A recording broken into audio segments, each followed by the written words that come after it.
So I'm talking today about how we read and write and the need to interrogate our prejudices and our assumptions and not to put literature on a pedestal. So I'm going to ask you to close your eyes for a second and picture a writer. What's the image that came into your mind? Maybe you thought of somebody who was white, middle class, maybe a man. A lone genius sitting in a room trying to express himself or herself, put words to page or on the computer. Somebody maybe like that.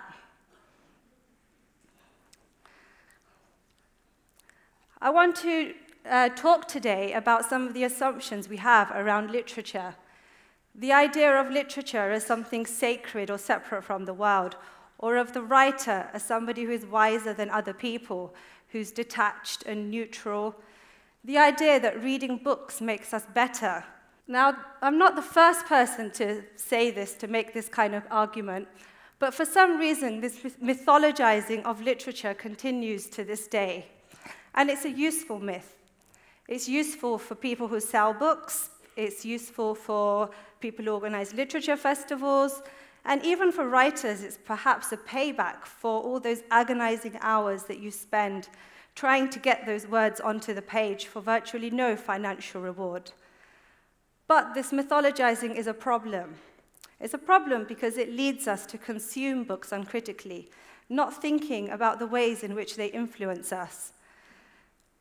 It's also a problem because it leads writers to assert that they have the right to write anything they like, to put anything out there in the name of freedom of expression, because literature is sacred.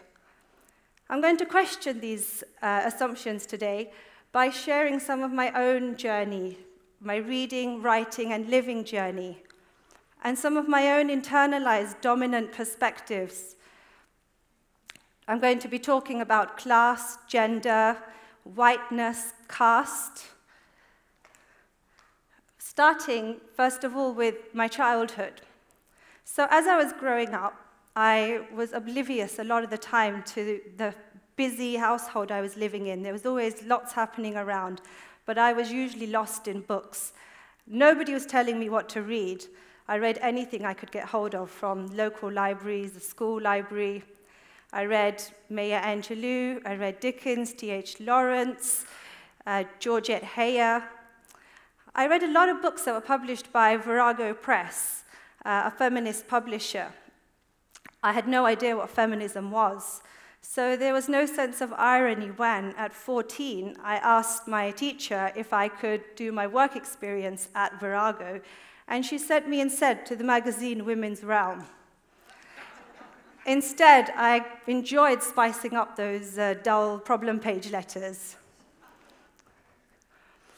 It's only years later that I started to think about the influence of those books that I had read growing up. Many of the books I read were those you see here, written by female writers with female protagonists at their center. And these characters were bold, they were bookish, curious, opinionated, pushing against the boundaries of what it was to be a woman at that time. And I wanted to be just like them. It was only years later that I started to think about these women and the kind of feminism these characters represented. So, for example, you see in Jane Eyre here, often they didn't necessarily have solidarity or empathy with other women, perhaps poorer women or women of color, as we see in this quote.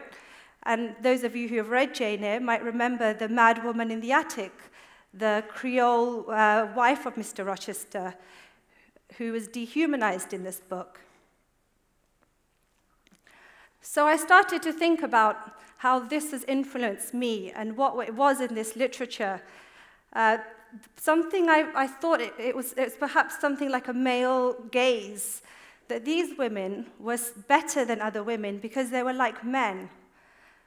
So you see in Pride and Prejudice, Elizabeth Bennet, the protagonist, is better than other women because she's more like a man. So her father, who is the reasonable, likable character, dismisses all other women, her sisters, her mother, but she's the sensible one. And I think I had internalized this kind of perspective. Her mother is represented as in this negative way. It was important to me to think about the ways in which this had influenced me, because this kind of male gaze came into my own writing. When I looked back, I could see it very clearly. And you can see, even it can be connected to a desire to connect with male power. So even women writing under male pseudonyms, such as the Brontes did, or George Eliot did, or even to this day, perhaps, somebody like J.K. Rowling using her initials instead of her name. You can see very different colors in these books. I'm talking now about the books I read as an adult as I grew in my 20s. I studied creative writing and literature at university, and my tutors encouraged me that a writer could write about anything he or she wants. Experience is irrelevant. It's only about imagination. And so I was encouraged to write a novel at that time, set in India, armed with the books that they had recommended that I read, such as these, although I had never been to India. So my writing, as you can imagine, was full of offensive cliches. Some years later, I actually went to live in India, and I spent 5 years living there. I found myself in a world, a super elite world that was nothing to do with where I had come from. I was surrounded by writers, publishers, academics, journalists, and there was some acceptance for me in that world. Perhaps because I was British and there was a status that was attached to Britishness. I spoke English, my education. But I often wondered if I would have been accepted in the same way if my family had not migrated to India, to Britain, if I had been born into my non-English speaking family in Punjab. So I saw in some of this literature that I had been reading until then, that I had been encouraged to read, a kind of dehumanizing attitude towards people who were not of the same class. I had a particular memory of being in a writing residency where I spent 2 months. At the end of that time, my father and my male relatives from Punjab came to pick me up. In this writing residency, everybody spoke in hushed tones and wore natural handmade fabrics. And so when they all came in this van and poured out, they really shook up that precious atmosphere. And it left me often feeling quite angry or uncomfortable, this distance or disconnect from my inner self and from my outer self. In literature that we've read again and again and again, it becomes normalized, the ways in which the other is represented or dehumanized. So the poor in this literature that was written by elite writers, and I realized that virtually everything I had read by South Asian writers in English was by those of this class, represented others in abstract ways, we're using fantastical imagery. So, for example, you see images of monsters, so that's how poor people are described, or using animal imagery. So you see here the human spider. And I realized, as I looked back at my own writing, how this literature had influenced me. So this is a quote from something that was published 17 years ago, and it was written by me. Now, at some point, I decided to come back to Britain, and I was interested in looking at the kind of literature that was emerging from Britain, from a new generation of British Asian writers whose families had come to work in British factories, mills, foundries. This was my own family history, so this literature was closest to mine. So I was curious to see what was there, and what I found was something I could also see in my own writing. What I saw was certain tropes that were common across what I was reading. There were emotional mothers, there were oppressive fathers, there were suicide bombers, there were honor killings, preposterous arranged marriage situations. Often those who were not westernized were described in very comical, ridiculing ways. So in these quotes, you'll see the kind of descriptions that you see again and again. People being described as overweight, as spitting, as illiterate, alcoholic, again and again, gastric problems, farting, hacking phlegm. And you start to wonder, why is it that you see these kind of representations again and again in this literature?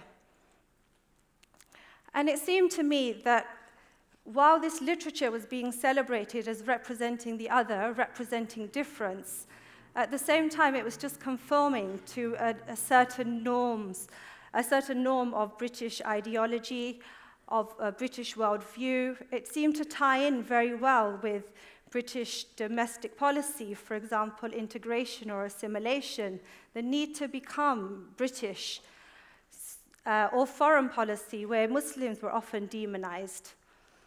So you had second-generation narrators who were native informants, perhaps, who had access to a world or license to write about their families and communities.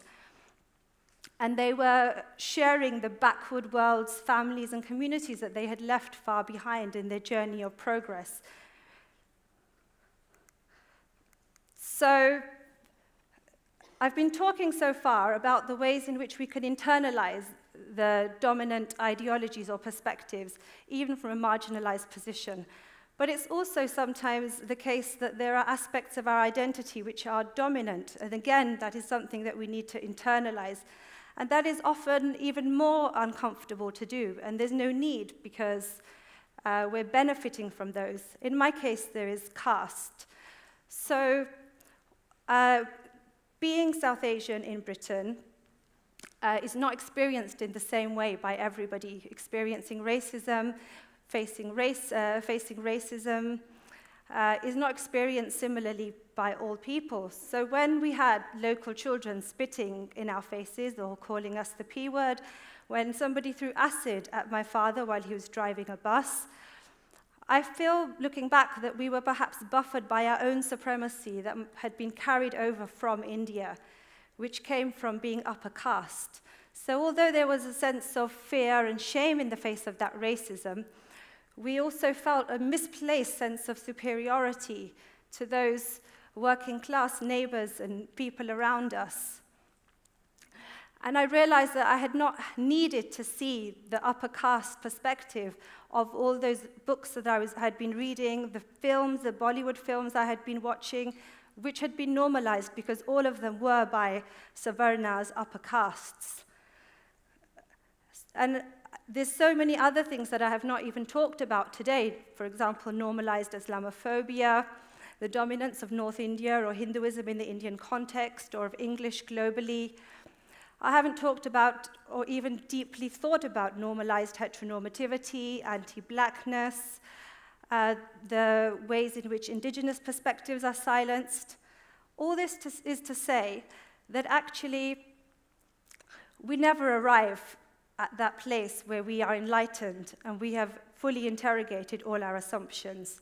It's a never-ending process, and it's only something that we can commit to. And I would like to say that it should be part of the job of being a writer to commit to that process in order to write responsibly, because literature has an impact in the world. And also, because nobody would ever put anything out in the world, because we'll never write anything that does not have some of those structural inequalities in it. It's also the job of the reader to interrogate their own perspectives, because when they don't see them in the literature they read, it's perhaps because they share the assumptions of that literature. So a quote such as these from God of Small Things, we have not noticed or seen because we share those perspectives. So I'd just like to leave you with that idea today, that we should not make literature into a religion. We should always read critically. Thank you.